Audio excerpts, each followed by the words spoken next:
ఎందుకో కానీ మరి నాకు దేవుడు హెచ్చరించాడు, ఈ మాటలు చెప్పాలనుకున్నారు. ప్రియులారా, నేను చెప్పిన మాటలు ఒక్కొక్కసారి కొంతమంది బాధ కలిగిస్తాయి, దయతో ఎవరో ఏమీ అనుకోవద్దు. అయితే బైబిల్లో ఒక వ్యక్తి ఉన్నాడండి.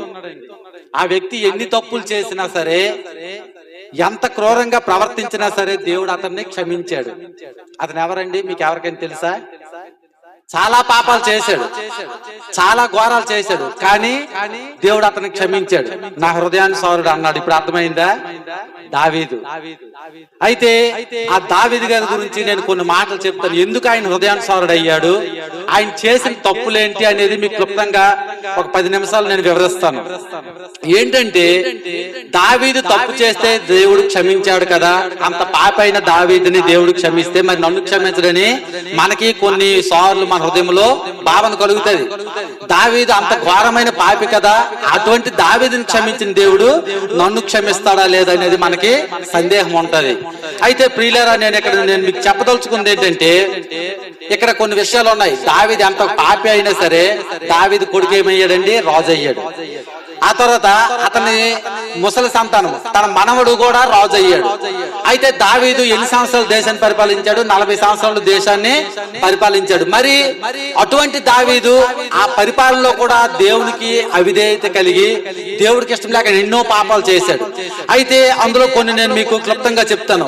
ఒక కీర్తన ఒకసారి చదువుకుందాం. 18వ కీర్తన 35వ వచనం, 460వ పేజీ. 18వ కీర్తన 35వ వచనం. ఇక్కడ ఒక మాట ఆడుతూ ఉన్నాడు, నేను ఇదంతా చేశానంటే దేవుని కృప. చూడండి, చదువుతాను. 18వ కీర్తన 35వ వచనం.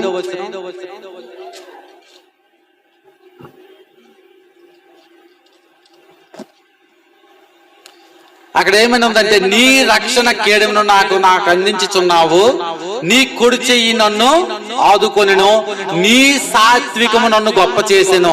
చూడండి, చాలా చక్కగా చెప్తా ఉన్నాడు. నీ సాత్వికము, నేను గొప్పవాడిని అయ్యానంటే, నేను ఈ పాపం నుంచి బయటపడ్డానంటే నీ కృప మాత్రమే నన్ను గొప్పవాడిని చేసిందయ్యా అని చాలా క్లుప్తంగా చెప్తూ ఉన్నాడు. అదే దావీదు కీర్తనలో 101కి వచ్చేసరికి ఒక మాట అంటా ఉన్నాడు. ఆయన జీవితం అంతా ఈ కీర్తనతో ముడిపడి ఉంది. 101వ కీర్తనకు వచ్చేసరికి ఏమంటున్నాడంటే, నేను కృపను గూర్చియు న్యాయమును గూర్చియు పాడేదని అంటున్నాడు. ప్రియులారా, ఇక్కడ మనం చూసుకోవాలి. ఏమంటున్నాడు? కృప గురించి చెప్తా ఉన్నాడు, న్యాయం గురించి చెప్తా ఉన్నాడు. ఇక్కడ మనం చూసుకుంటే కృప న్యాయం అనేది రెండు కలిసి ఉండవు. పడమటికి తూర్పుకి ఎంత దూరమో కృపకి